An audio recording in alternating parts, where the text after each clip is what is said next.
നമസ്കാരം. തൃശ്ശൂരിൽ ഏകദേശം 100-ന് മുകളിൽ ആളുകൾ ഇന്ന് ബി ജെ പിയിൽ അംഗത്വം സ്വീകരിച്ചിരിക്കുകയാണ്.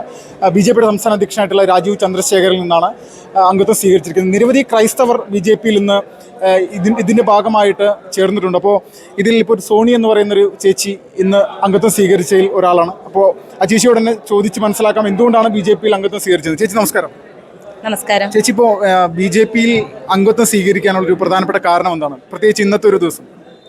ഇന്നത്തെ ദിവസമല്ല, മുന്നേ തീരുമാനിച്ചിട്ടുള്ളതാണ്. നമുക്ക് ബാക്കിയുള്ള പാർട്ടികളിൽ നിന്ന് കിട്ടിയുള്ള അവഗണന കൊണ്ട് തന്നെയാണ് നമ്മൾ ഇതിലേക്ക് ഒരു തീരുമാനം എടുത്തിട്ടുള്ളത്. പിന്നെ നമുക്ക് കുറച്ചും കൂടി ഓപ്പർച്യൂണിറ്റി ഉണ്ടാവുക, നമ്മളോട് ചേർന്ന് നിൽക്കുന്ന നിയമപാലകരുണ്ടാവുക എന്നുള്ളതല്ലേ. നമുക്ക് ജനങ്ങൾക്ക് വേണ്ടിയിട്ടുള്ളതാണല്ലോ ഭരണം, ജനങ്ങൾക്ക് വേണ്ടിയിട്ടല്ലേ. അപ്പോൾ നമ്മുടെ ഒപ്പം നിൽക്കുന്നവരെ കൂടെ നിൽക്കുക എന്നുള്ളതാണ്.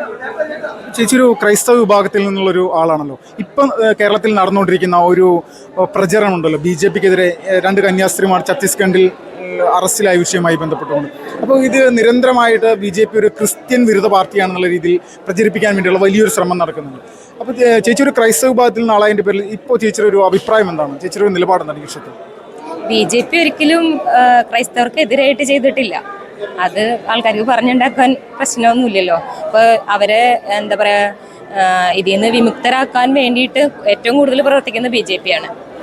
അപ്പോൾ അതെങ്ങനെ ബി ജെ പി പ്രവർത്തകരാണ് അതിന് വേണ്ടിയിട്ട് ചെയ്യുന്നതെന്ന് പ്രചരിപ്പിക്കുന്നതാണ് ബാക്കിയുള്ള പാർട്ടിക്കാർ എന്നുള്ളതാണ് എൻ്റെ വിശ്വാസം. എനിക്ക് പേഴ്സണലി അങ്ങനെയാണ് ഫീൽ ചെയ്തിട്ടുള്ളത് ഇതുവരെയ്ക്കും. 2021 5 ക്രിസ്ത്യൻ അച്ഛന്മാരെ, പള്ളിയിലെ ഫാദർമാരെ ഈ ഛത്തീസ്ഗഡിലെ കോൺഗ്രസ് സർക്കാർ ഇതുപോലെ 11.5 മാസം പിടിച്ച് ജയിലിലിട്ടിരുന്നു. അപ്പോൾ ഈ ബി ജെ പിയുടെ സർക്കാർ വന്നപ്പോൾ മാത്രമാണ് ഇതുപോലുള്ളൊരു വലിയൊരു പ്രതിഷേധം എല്ലാവരുടെ ഭാഗത്തു നിന്നുള്ളത്. അപ്പോൾ ഇത് കൃത്യമായിട്ടൊരു രാഷ്ട്രീയപരമായിട്ടുള്ളൊരു ബി ജെ പിയെ തകർക്കാൻ വേണ്ടി ശ്രമിക്കുന്നൊരു വിഷയമായിരിക്കും. തീർച്ചയായിട്ടും പ്രധാന ലക്ഷ്യം ക്രിസ്ത്യൻ വിഭാഗത്തിന്റെ ഇടയിൽ ബി ജെ പിക്ക് നെഗറ്റീവായിട്ടുള്ളൊരു കാഴ്ചപ്പാടാണോ, അങ്ങനെ ഉണ്ടാക്കാൻ വേണ്ടിയാണ് ശ്രമിക്കുന്നത്? അതെ, തീർച്ചയായിട്ടും. ക്രിസ്ത്യൻ മതപരിവർത്തനം എന്നുള്ള ആ ഒരു രീതിയിൽ ഒരു കോൺസെപ്റ്റ് കൊണ്ടുവന്നാലാണല്ലോ ബാക്കി ഏറ്റവും കൂടുതൽ കോൺഗ്രസ്സുകാർ ആണ് ഏറ്റവും കൂടുതൽ സഭയുമായിട്ട് ചേർന്ന് നിൽക്കുന്നതെന്നാണ് പണ്ട് ഉണ്ടായിരുന്നത്. അപ്പോൾ അതിൽ നിന്നും ഇപ്പോൾ ബി ജെ പിയിലേക്ക് കൂടുതൽ ആളുകൾ, ക്രിസ്ത്യൻ വിഭാഗത്തിൽ നിന്നും ഏറ്റവും കൂടുതൽ ആളുകൾ ബി ജെ പിയിലേക്ക് വരുന്നത് കൊണ്ട് അതിന് എഗെയിൻസ്റ്റായിട്ട് എന്തെങ്കിലും പ്രവർത്തിക്കണം. അതിന് വേണ്ടിയിട്ടുള്ളൊരു പ്രവർത്തനമായിട്ട് തന്നെയാണ്, അതായത് കമ്മ്യൂണിസ്റ്റ് ആയാലും കോൺഗ്രസ് ആയാലും അതിനു വേണ്ടിയിട്ട് ചെയ്യുന്നൊരു ശ്രമം തന്നെയാണ്. ചേച്ചി ബി ജെ പിയിലേക്ക് വരുന്ന സമയത്ത് ഇത്രയും നാള് ചേച്ചിയുടെ കൂടെ ഉണ്ടായിരുന്ന പല ആളുകളും സ്വാഭാവികമായിട്ട് ബി ജെ പി എന്ന് പറയുന്ന ഒരു പാർട്ടിയിലേക്ക് പോകേണ്ട ആവശ്യമുണ്ടായിരുന്നു എന്നുള്ള രീതിയിലേക്കുള്ള ഒരു ചോദ്യങ്ങളുണ്ടാവും. ബി ജെ പിയിലേക്ക് പോകേണ്ടി വരും അങ്ങനെ എന്തെങ്കിലും ഒരു ചോദ്യം, ബി ജെ പിയിലേക്ക് ചേർന്നതിൻ്റെ ഒരു കാരണം എന്താണെന്നുള്ള രീതിയിൽ ഉള്ളൊരു ചോദ്യങ്ങൾ ഉണ്ടാവില്ലേ പൊതുസമൂഹത്തിൽ? ചേച്ചി എന്ത് മറുപടി ആവും? ബി ജെ പിയിലേക്ക് പോകാൻ നമ്മളെ ചേർത്ത് പിടിക്കുന്ന ഒരു പാർട്ടിയാണല്ലോ ബി ജെ പി. പിന്നെ ജനങ്ങൾക്കൊപ്പം എല്ലാ കാര്യങ്ങൾക്കും ജനങ്ങൾക്കൊപ്പം നിൽക്കുന്നുണ്ടെന്ന് എനിക്ക് ഫീൽ ചെയ്തത് കൊണ്ടാണ്. അപ്പോൾ ഓൾമോസ്റ്റ് എല്ലാവരും ബി ജെ പിയിലേക്ക് ചേരാൻ തന്നെയാണ് താല്പര്യപ്പെടുന്നത്. Thank you. ചേച്ചി നമസ്കാരം. ചേച്ചി പേരെന്തായിരുന്നു? ശ്രീലക്ഷ്മി. ചേച്ചി ഇപ്പോൾ ബി ജെ പിയിൽ ചേരാനുള്ള ഒരു പ്രധാനപ്പെട്ട കാരണം എന്താണ്? ഇവിടെ നടക്കുന്ന ഓരോരോ പ്രവർത്തനങ്ങളും കാര്യങ്ങളും എല്ലാം നോക്കി കഴിഞ്ഞാൽ അറിയാം രാഷ്ട്രീയ പാർട്ടികൾ എന്തൊക്കെയാണ് കാണിച്ചു കൊടുക്കുന്നുള്ളത്. അപ്പോൾ അതിൽ നിന്നൊരു വ്യത്യസ്തമായിട്ട് ചിന്തിക്കുന്ന ബി ജെ പി പാർട്ടി തന്നെയാണ് ചിന്തിക്കുന്നത്. അതുകൊണ്ടാണ് ഞാൻ ഇതിലോട്ട് മാറാൻ തന്നെ കാരണം. എത്ര നാളായിട്ടുള്ളൊരു ആഗ്രഹമാണ്? കുറേ നാളുകളായിട്ടുള്ള ആഗ്രഹം തന്നെയാണ് ഇതിലോട്ട് മാറണം എന്നുള്ളത്. പിന്നെ പത്മജിച്ചിയിലോട്ട് മാറിക്കഴിഞ്ഞപ്പോൾ തൊട്ട് ആഗ്രഹിക്കുന്നതാണ്. ഞാൻ കുഞ്ഞുനാൾ തൊട്ട് കേൾക്കുന്ന പേരുകളാണ് ഈ 2 പേരുകളും എൻ്റെ വീട്ടിൽ. എന്താണെന്ന് വെച്ച് കഴിഞ്ഞാൽ എൻ്റെ അച്ഛൻ കോൺഗ്രസ് പ്രവർത്തകൻ തന്നെയാണ്, അച്ഛനും അമ്മയും അടക്കം ഫാമിലി അടക്കം കോൺഗ്രസ് പ്രവർത്തകരാണ്. അപ്പോൾ ഈ പേര് ഞാൻ കുഞ്ഞുനാൾ തൊട്ടേ കേൾക്കുന്നൊരു കാര്യമാണ്, പത്മജ, മുരളി എന്നുള്ള പേരുകളൊക്കെ. അച്ഛൻ കരുണാകരൻ്റെ പേഴ്സണൽ സ്റ്റാഫിലൊരു അംഗമായിരുന്നു എൻ്റെ അച്ഛൻ. അതിൽ നിന്നാണ് ബാങ്കിലോട്ട് പോയത്.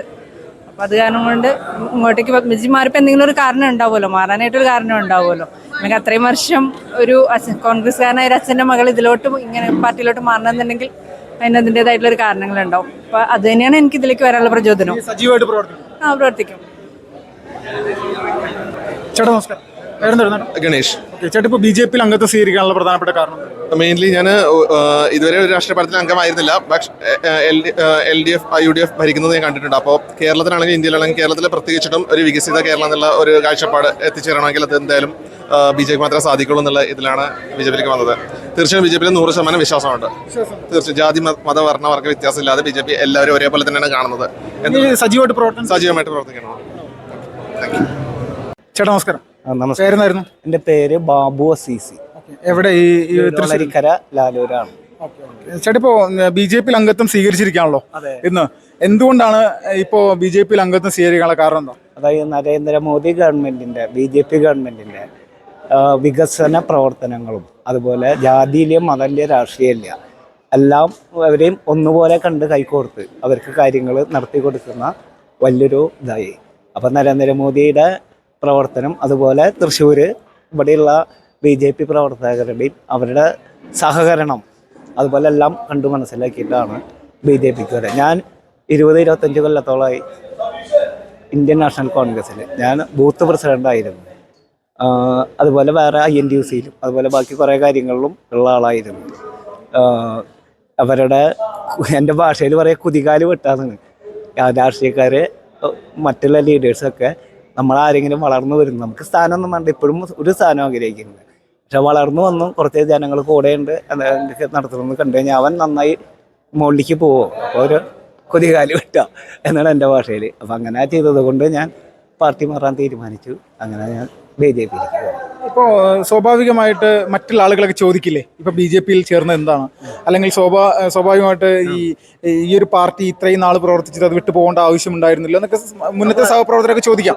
അപ്പോൾ അവരോട് എന്ത് മറുപടി ഞാൻ കൊടുക്കാം? അവരോട് ചോദിച്ചപ്പോൾ ഞാൻ പറഞ്ഞത് ഇതാണ്, നമ്മുടെ പാർട്ടിയുടെ അകത്തുള്ളവർ പരസ്പരം വിട്ടുകൂടാന്ന് പറഞ്ഞാൽ രഹസ്യമായിട്ട് അവനെ തരം താഴ്ത്താനും അവനുള്ള അംഗീകാരം നഷ്ടപ്പെടുത്തുകയൊക്കെ ചെയ്യാം. അപ്പോൾ നമുക്ക് വലിയ അംഗീകാരമൊന്നും കിട്ടണ്ട. പിന്നെ പാർട്ടിയുടെ പോക്ക് ശരിയല്ലല്ലോ, നമുക്കെല്ലാവർക്കും അറിയാം. വികസിത കേരളം എന്ന് പറഞ്ഞാൽ അല്ലെങ്കിൽ വികസനത്തിൻ്റെ ഒരു കാര്യവും കോൺഗ്രസ് ആയാലും പ്രത്യേകിച്ച് LDF അവരും നടത്തുന്നില്ല. അപ്പോൾ ജനങ്ങൾക്ക് ഐശ്വര്യം ഉണ്ടാവണം, അവർക്ക് ജീവിക്കാനുള്ളൊരു മാർഗം ഉണ്ടാവണം, ആരോഗ്യ പരിരക്ഷ കിട്ടണം, കുടുംബമില്ലാത്തവർക്ക് കുടുംബം കിട്ടണം, സ്ഥലമില്ലാത്തവർക്ക് സ്ഥലം കിട്ടണം. അതിനുള്ള പരിപാടികളിലേക്ക് മുൻകൈയെടുത്തും ഒരു അപേക്ഷ കൊടുത്തു കഴിഞ്ഞാൽ നിയമപരമായി അർഹതപ്പെട്ടവർക്ക് കൃത്യമായിട്ട് ചെയ്തു കൊടുക്കുന്ന ഒരു രാഷ്ട്രീയ പാർട്ടി BJP ആണെന്ന് കറക്റ്റായിട്ട് വിശ്വസിച്ചു, ബോധ്യപ്പെട്ടു. അതിൻ്റെ അടിസ്ഥാനത്തിലാണ് ഇപ്പോൾ കേരളത്തിൻ്റെ CPM ഭരണം, പിണറായി വിജയൻ്റെ ഭരണത്തെ സംബന്ധിച്ച് എന്താണ് ചേട്ടൻ്റെ അഭിപ്രായം? ഒരു നല്ല അഭിപ്രായം ഇല്ല. എന്തെന്നാ പറയുക, ഇപ്പം എന്തോരം ഇപ്പോൾ ചൂരൽ മല പ്രശ്നം കഴിഞ്ഞു, അതുപോലെ ബാക്കി ഓരോന്നുണ്ടായി. ഒരു വാക്ക് പറയും, വലിയ ആഹ്വാനമൊക്കെ ചെയ്യും, കൃത്യമായിട്ടൊന്നും നടത്തി ജനങ്ങൾക്ക് കിട്ടുന്നില്ല. കിട്ടുന്നുണ്ട്, പിൻവാതിൽ കൂടെ ഇത് കൊടുക്കുന്നത് പോലെ കയറ്റുന്നത് പോലെ അങ്ങനെയുള്ള കാര്യങ്ങളാണ് അവർ ചെയ്യുന്നത്. പിന്നെ മാർക്സിസ്റ്റ് പാർട്ടിയുടെ വ്യക്തികൾക്കാണ് ആനുകൂല്യം അവർ കൊടുക്കുന്നത്. ഇപ്പോൾ സൊസൈറ്റികൾ നോക്കിക്കോ, എല്ലാ സൊസൈറ്റികളും മാർക്സിസ്റ്റ് പാർട്ടിയുടെ കയ്യിലുള്ള ഒരു മിനിറ്റ് ഉള്ള കാരണം അതെ ഉള്ള ഇതാണ്. അപ്പോൾ അതുകൊണ്ടാണ് നമ്മൾ ആ പാർട്ടിയിൽ നിന്ന് വിട്ടുപോരാൻ തയ്യാറായി. ഓക്കെ. പേരെന്തായിരുന്നു? എവിടെ സ്ഥലം? എവിടെയാണ്? ചേട്ടാ ഇപ്പോൾ BJP അംഗത്വം സ്വീകരിക്കാനുള്ള കാരണം എന്തായിരുന്നു ചേട്ടാ? അങ്ങനെ പ്രത്യേകിച്ചൊന്നുമില്ല, തോന്നി ചേരണമെന്ന്. മറ്റുള്ള രാഷ്ട്രീയ പാർട്ടികൾ താല്പര്യമില്ലാണ്ടോ? ഒന്നിനോടും താല്പര്യമില്ല, അപ്പം ഇതിനോട് താല്പര്യം തോന്നി അപ്പം നിങ്ങൾ കയറി തരാനുള്ളൂ. ഇനി പ്രവർത്തിച്ച് മുന്നോട്ട് പോകും. ഓക്കെ.